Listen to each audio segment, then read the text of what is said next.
Қаңтар айы ақ түтек боранмен көз аштырмай апталап соғып, сала сайын даланы үрінді қармен сірестіре қымтап тастаған. Бұл жағдай малдың қас-қабағына қараған ауыл адамдарын кәдуілгідей абыржытып қойды. Екі кісінің басы қосылса, ауа райын сөз етіп, қай-қайдағы болжам, белгі нышандарды келер күннің райына телеп отыруды шығарған. Тіптеп көрген түстеріне дейін жори отырып, бір үшін биылғы қыстың қатты басталғанына тіреп қоятын. Дейтін, ондай уайымшыл дау біреуі. Қаңтар қабағын түйіп, қақарын шашып келді. Енді алдыңғы 3 ай 90, қыста тамағымызды қоймас. Пай, осы сенің уайымшылыңдай деп, осы кезде бір қарсы дау айтар еді. Қыстың басы мүйіз болса, аяғы киіз болады деген бар. Оның үстіне қаңтарда қарғадым ұзарған күн, ақпанда атадым ұзарады.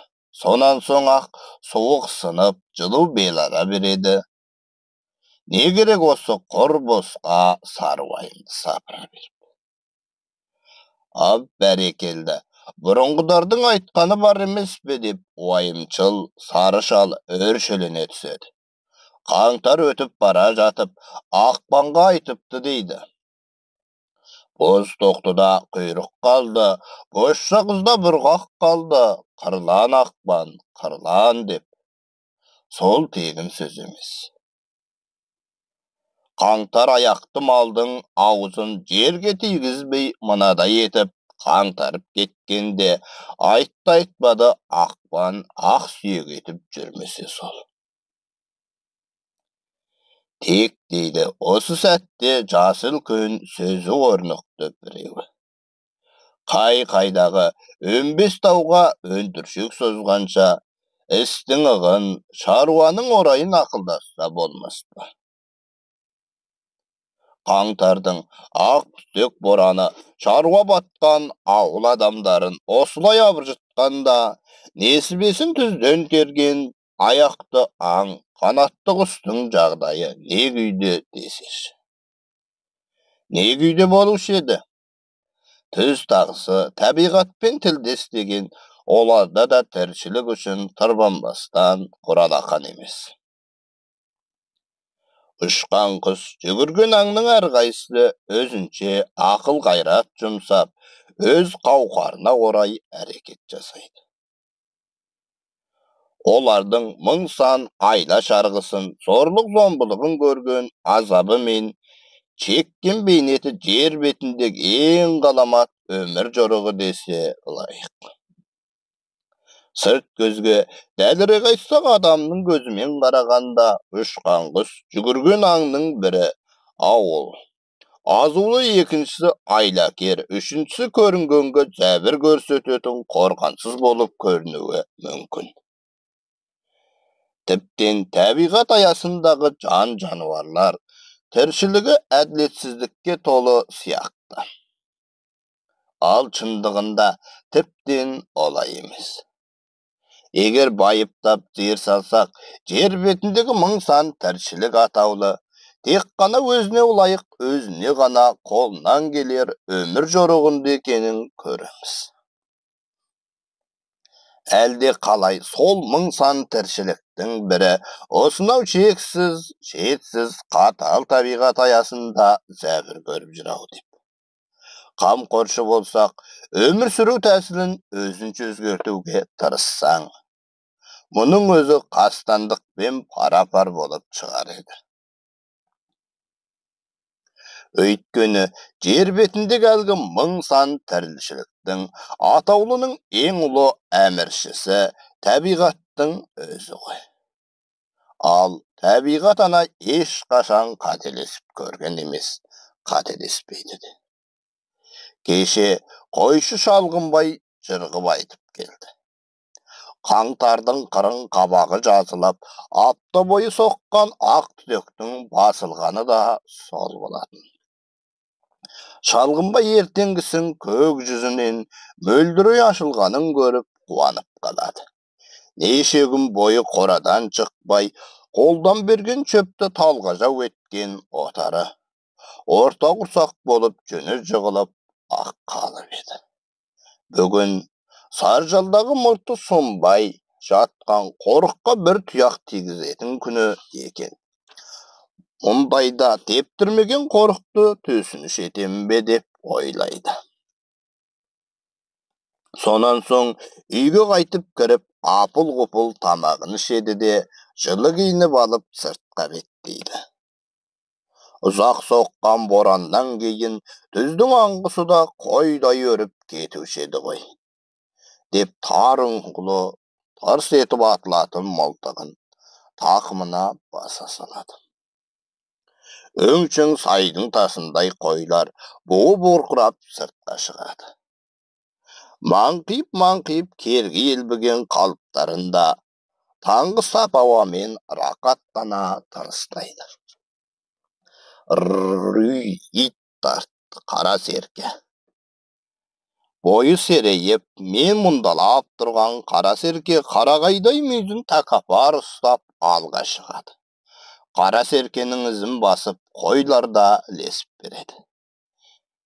Жер бетін саңылау қалдырмастан қымтаған кіршіксіз ақ қар күн нұрымен тоғысып, мың-сан күміс шатырына шашқандай көздің жауын алады. Ал отар болса, қара серкенің соңынан тарқатылған жіптей шұбатылып қырасады.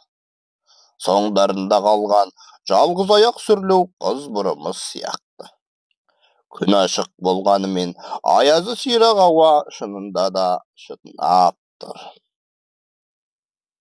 Жарыққа тақалғанда шалғынбай қасат қарды борпылдата желіп отарының озыңқырап барады да, тор шолағын ерсілі қасылы жүгіртіп үзеңгі соғатын ақсақ ойынма опаны бұзып береді. Кешікпей-ақ алды-арты қоғамдалған көп қой бұзып берген қарды ұшырлана теуіп кеулей жөнеледі.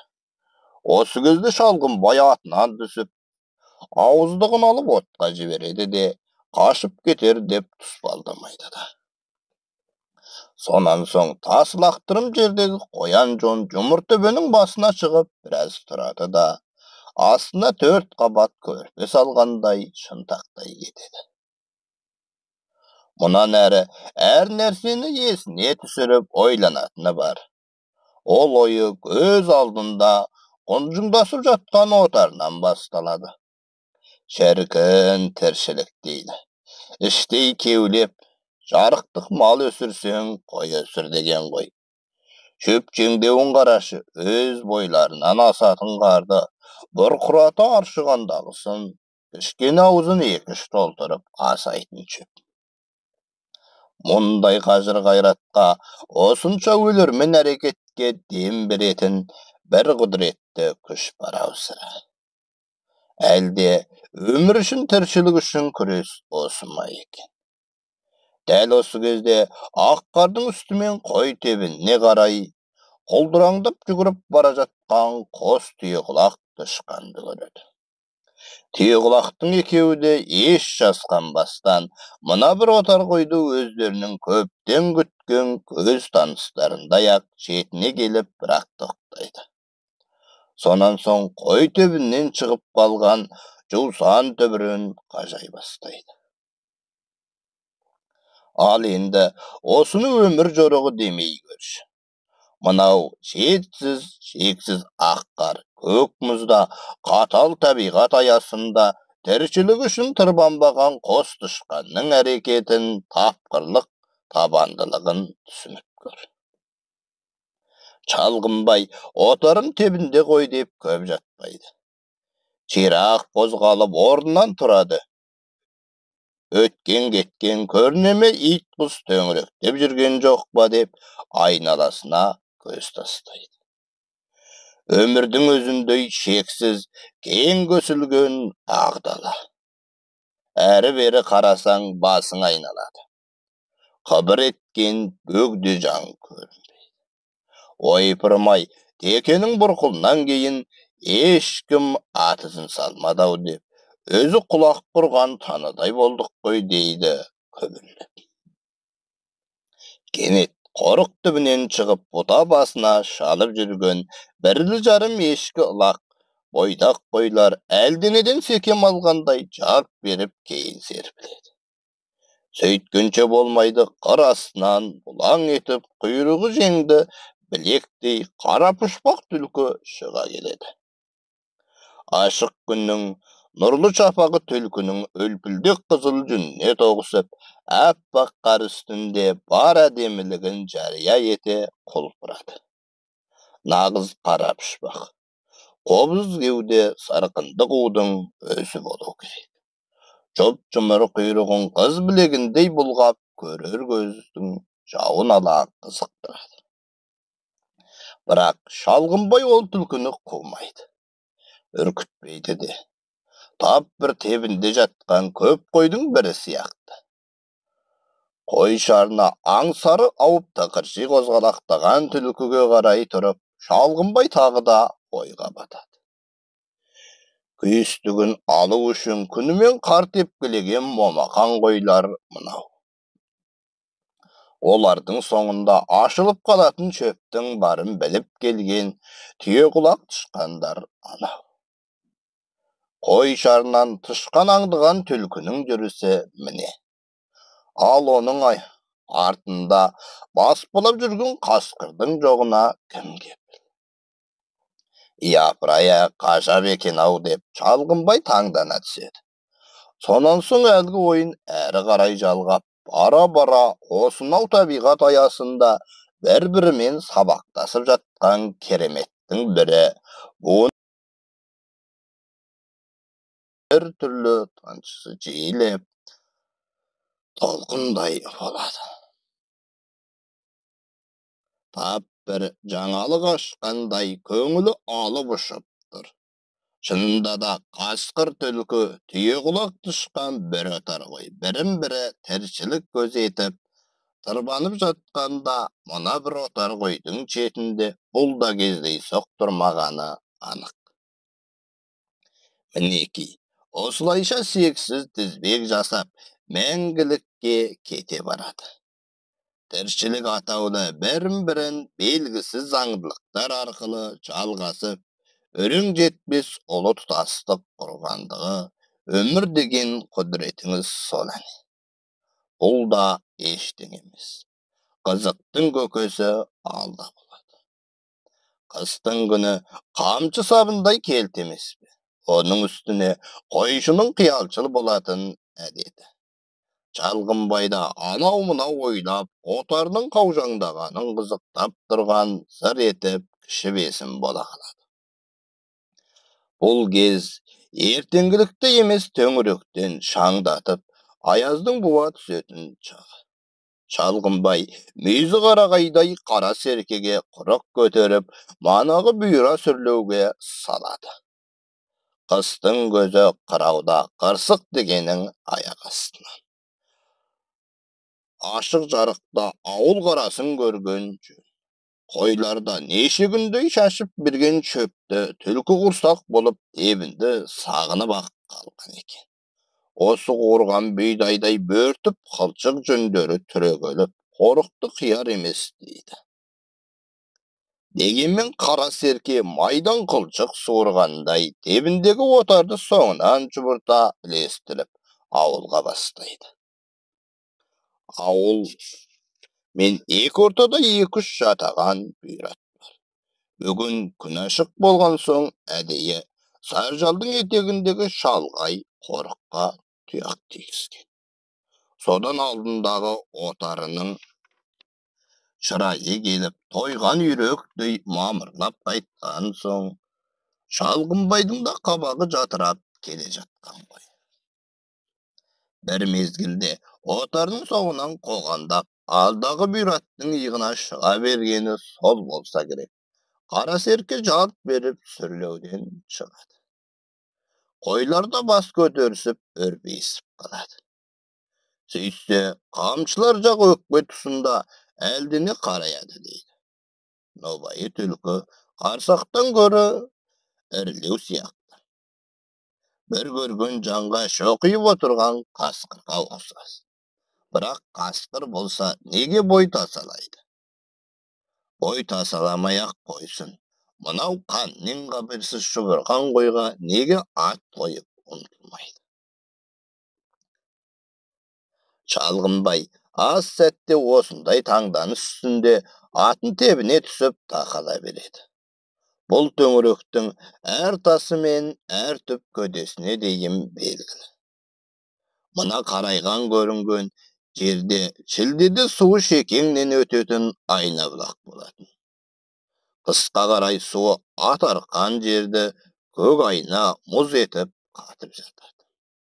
Аяқтаңның қаталап су жалайтын мезгілі емес. Оның үстіне мынадай қызыл чұнақ аязда. Бұлақ табан көзіне дейін сіресе қатқан шығыры.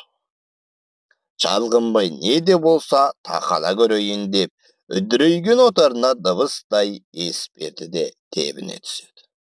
Тақалған сайын өз көзіне өз сенбейді. Батар күннің шапағынан көк шулан жүнін жылтырата тосып шоқиып отырған көкжалдың нағыз есі. Аяқ астында Шалғынбай абдырайды да қалады. Өзінен өзі дегбірі қалмай ат үстінде отырған қалпы асығыс мылтығын оқтайды да демін ішіне тарта тұрып тарс еткізеді. Тиген оқтың дыбысы беп-белгілі сақ еткен үн жетеді. Бірақ шоқиып отырған қасқыр селт етпейді. Шалғынбай болса оғы мұздап тұрған ұңғыда қалып қойған сау ма деп күмәнданады да, жалма-жан екінші рет тағы да тырс еткізеді. Тағы да қимыл жоқ. Асықпай отырып үшінші оғын жібереді, сонда да селт етер емес. Сонан соң Шалғынбай кеудесінде жаны бар қасқыр болса, ендігі бір белгі бермес педі дейді де салып ұрып жетіп келеді. Келсе, шынында да есік пен төрдей көкшудан қасқыр екен. Шалғынбай таңданыс үстінде алды-артына шығып маңайынан ізгесе қарап шығады. Сөйтсе, мына көкжал бір түлкіні бастырмалата қуғанға ұқсайды. Өкшесі Саржалдағы қорық жақтан шыққан. Кім білсін, бағанағы қара пұшпақ қобыз кеуде сарқынды қудың өзі болуы да кәдік. Қасқыр да аңдып жүріп жақыннан қосылса керек. Түлкімен құйрықты істесе ізін басып отырыпты. Ойда жоқта бастырмалата қуған қасқырдан жаны қысылған түлкі бұлақ табанындағы айна мұзға түскен ғой. Мұз үстіндегі қырбақ қырауға мөрдей болып басылған із жанталас сәтте соңғы суретіндей сайлап жатыр. Қасқырдың қайраты басым болса, түлкінің айласы басым. Мұзға табаны тиісімен түлкі құйрығын бұрап тастап жалп береді. Аузын ақситып көз алдында бұлаңдаған жұмыр құйрыққа тұмсық тіреп келе жатқан көкжалда жалт бұрылады. Қапыда болған бұл қимыл қасқырдың түбіне жеткен. Табаны тайып алдыңғы екі аяғын айыра құлайды. Төстігі сөгілі алқымына мұз түрген қасқыр алдыңғы екі аяғын қайтып жинай алмай қалыпты. Бөксесін шошайтқан күйі артқы аяғымен әрі-бері тыпырлапты да жан беріпті. Аунатып көрсе, денесі сіресіп қатып қалыпты. Шалғынбай ойда жоқтағы олжасын қанжығасына бөктеріп алып, осы әңгімесін ауылға жырғып айтып келеді. Ал енді осыдан кейін табиғат аясында әділетсіздік, зорлық, зомбылық, қулық, сұмдық бар дегенге сеніп көр. Тіптен сол күнгі оқиғаның басқаша жағдаймен ұшырасуы да мүмкін ғой. Айталық, жаңағы қасқыр Шалғынбайдың бір қойын тартып кетуі кәдік. Қу түлкі түйеқұлақ тышқанның бірін басып қалды дейік. Bäribir tabigat çirkindi sonda da жазgıra almas edik. Äneki ömür degenimiz sol. Äne. Akselew Seýdimbek. Okugan Kallet Barilkan.